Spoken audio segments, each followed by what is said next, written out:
मुख्यमंत्री धामी जो कि संबोधित कर रहे हैं लोगों को। देखिए क्या कुछ कह रहे हैं। और मुख्य सेवक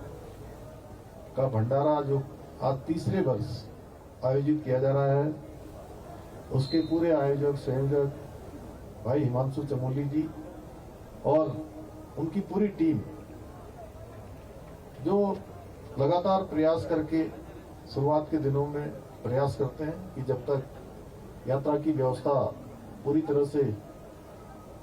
व्यवस्थित नहीं हो जाती है तब तक वो भी भंडारा करके यहाँ पर योगदान देते हैं। उनकी पूरी मित्र मंडली और ये चमक दमक जिन्होंने हम सबके सामने प्रस्तुत किया, ऐसे हमारे सभी आए हुए सभी कलाकार बंधु, सभी पूरी टीम, अनेक अनेक स्थानों से टीम आई है, पूरा मित्र मंडल, हमारे मीडिया के सभी बंधु, सभी मीडिया के हमारे मित्र, print media, electronic media, digital media. मैं सबसे पहले आप सभी का बाबा के इस पावन धाम पर आप सभी का हृदय से स्वागत करता हूं, अभिनंदन करता हूं कि आज उत्सुक घड़ी आ गई जिसका हम लोग लगातार प्रतीक्षा करते हैं कि बाबा के कपाट खुले और बाबा के दर्शन हो और विधिवत यात्रा हमारी प्रारंभ हो जाए। वैसे 30 अप्रैल से अक्षय तृतीया के दिवस से चार धाम यात्रा प्रारंभ हो गई। मुझे भी इस बार गंगोत्री धाम, यमुनोत्री धाम के कपाट खुलने के अवसर पर भी धामों के आशीर्वाद से वहां रहने का प्रथम दिन सौभाग्य प्राप्त हुआ और बाबा की कृपा से आज सबके साथ हम सब लोग यहाँ पर सम्मिलित हो रहे हैं। और आज से ठीक 2 दिन बाद भगवान बद्री विशाल के कपाट भी खुलेंगे और यात्रा पूरी तरह से शुरू हो जाएगी। यात्रा को इस बार पूरी तरह से व्यवस्थित करने के लिए पिछले सालों के हमारे जितने अनुभव हैं, हमने प्रयास किया कि प्रशासन के स्तर पर, सरकार के स्तर पर सभी हमारे जो आने वाले श्रद्धालुगण हैं, तीर्थयात्री हैं, देश दुनिया से जो यहाँ बाबा के धाम पर पधारते हैं, हमारे अन्य धामों में आते हैं, उनकी यात्रा सुगम हो, सुरक्षित हो, उनको यात्रा में किसी प्रकार की परेशानी न हो। इसके लिए इस बार हमने यात्रा का 2024 का जैसे ही यात्रा वो संपन्न हुई थी, उस यात्रा के संपन्न होते ही हमने 2025 की यात्रा की तैयारी शुरू कर दी थी। आप सबको पता है पिछले वर्ष 2024 में बड़ी आपदा हमारे इस पूरे मार्ग में आई थी और उस आपदा के कारण से लगभग 35 दिनों तक यात्रा बाधित हुई थी। लेकिन बाबा की कृपा से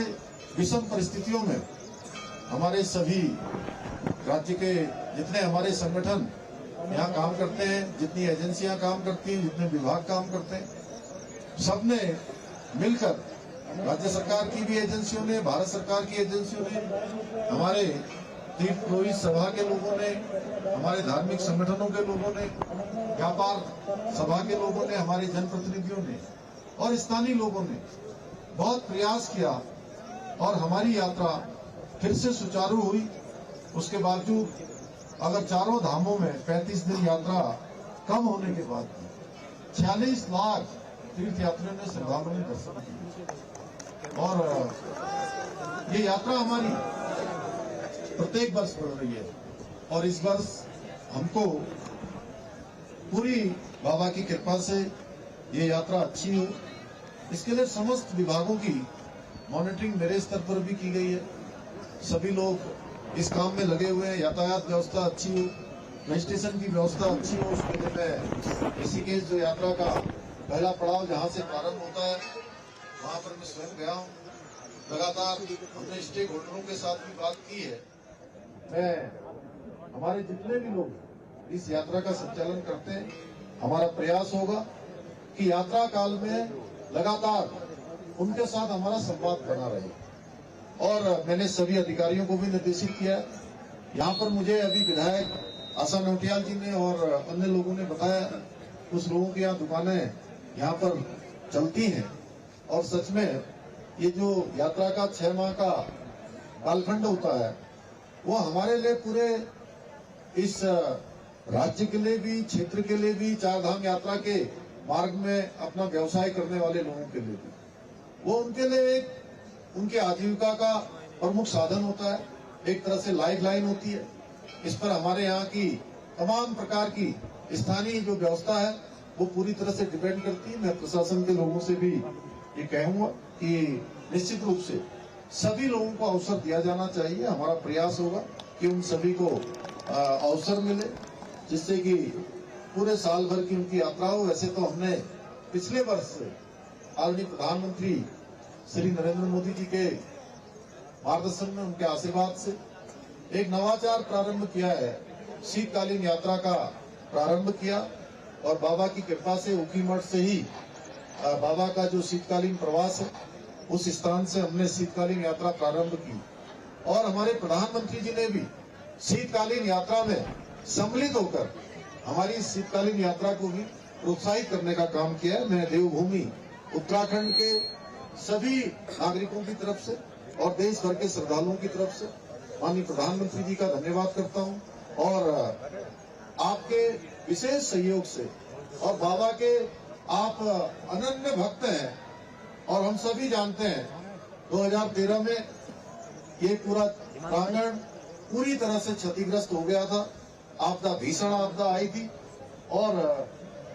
बाबा के अनन्य भक्त श्री नरेंद्र मोदी जी को बाबा की कृपा से, देशवासियों के आशीर्वाद से 2014 में जब उनको देश का वो प्रधानमंत्री बने और उनके प्रधानमंत्री बनते ही यहाँ बाबा के नवनिर्माण का काम, पुनर्निर्माण का काम, इस पूरे परिसर का काम, पूरे इस आसपास के क्षेत्रों का काम तत्काल प्रारंभ हुआ और 2000 करोड़ से भी अधिक की योजनाएं आज गतिमान है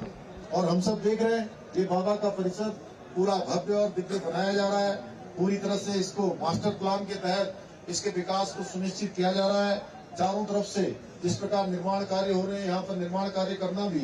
थोड़ा कठिन होता है क्योंकि 6 माह यहाँ पर काम नहीं हो पाता है, लेकिन उसके बावजूद भी आदरणीय प्रधानमंत्री श्री नरेंद्र मोदी जी लगातार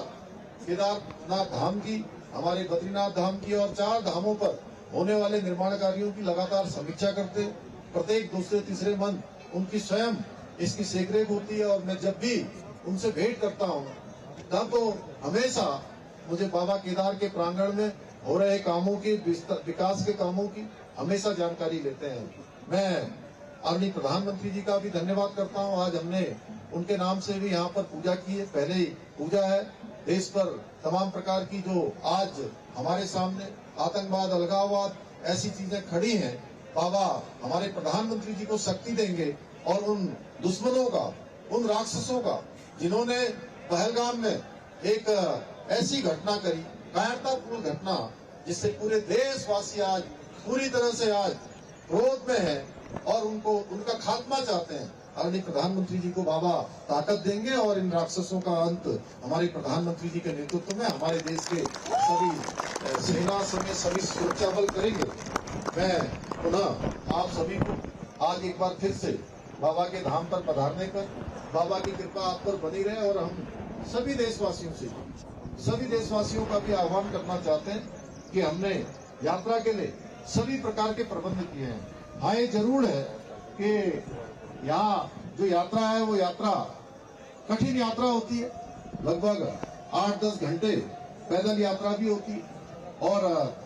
जो हमारे वृद्ध लोग हैं, शारीरिक रूप से कमजोर हैं, उनके लिए थोड़ा और कठिन होती है। लेकिन आने वाले वर्षों में आदरणीय प्रधानमंत्री जी ने जो यहाँ के लिए हमारा गौरीकुंड से केदारनाथ जी तक का रोपवे, जिसका काम स्वीकृत भारत सरकार की मंत्रिमंडल की बैठक में हो चुका है, उसके बनने के बाद ये यात्रा और आसान होगी। मैं आदरणीय प्रधानमंत्री जी का फिर से धन्यवाद करता हूँ। इसी तरह हेमकुंड साहब की जो यात्रा है, जो हमारी, वह भी एक कठिन यात्रा है और हेमकुंड साहब का भी रोपवे हमारा वह भी स्वीकृत हो गया है। उसके लिए भी मैं पूरे देशवासियों की तरफ से, केवल उत्तराखंड वासियों की तरफ से नहीं कर रहा हूँ, देवभूमि उत्तराखंड का मुख्य सेवक होने के नाते, क्योंकि ये यात्रा पूरे देशवासियों की यात्रा होती है, बल्कि विदेशों से भी लोग आते हैं। पूरी दुनिया भर के जो सनातनी हैं वो सभी इस यात्रा में सम्मिलित होते हैं। उन सब की तरफ से आदरणीय प्रधानमंत्री जी का बहुत धन्यवाद करता हूं और सभी श्रद्धालुगणों को एक बार शुभकामनाएं देते हुए, सबको बधाई देते हुए कि आप यात्रा में आइए और हमने यात्रा के लिए जो कठिन परिस्थितियों में जो भी प्रबंध हो सकता है, आपकी यात्रा सुरक्षित हो। और सबसे पहले हमारी सबसे पहली सर्वोच्च प्राथमिकता है कि आने वाले हर एक तीर्थ यात्री की सुरक्षा हमारे लिए सर्वोच्च प्राथमिकता है और उसको हमने ध्यान में रखकर, चाहे यातायात के संबंध में हो, चाहे हमारे अन्य प्रबंध हो, चाहे सुरक्षा की दृष्टि से हो, चाहे रजिस्ट्रेशन की दृष्टि से हो, सभी को सरल करने का भरसक प्रयास किया है और यात्रा आज प्रारंभ हुई है। आगे भी हम इस प्रयास को जारी रखेंगे। एक बार फिर से मैं आप सबका धन्यवाद करते हुए भाई हिमांशु जी को और उनकी पूरी टीम को बहुत बधाई देते हुए कि बाबा की कृपा आप सब लोगों पर बनी रहे और आप सब इसी प्रकार से यात्रा को सुचारू रूप से आगे बढ़ाने में अपना योगदान देते रहें। आप सबका बहुत बहुत धन्यवाद। जय बाबा केदार, जय बाबा केदार, जय बाबा केदार।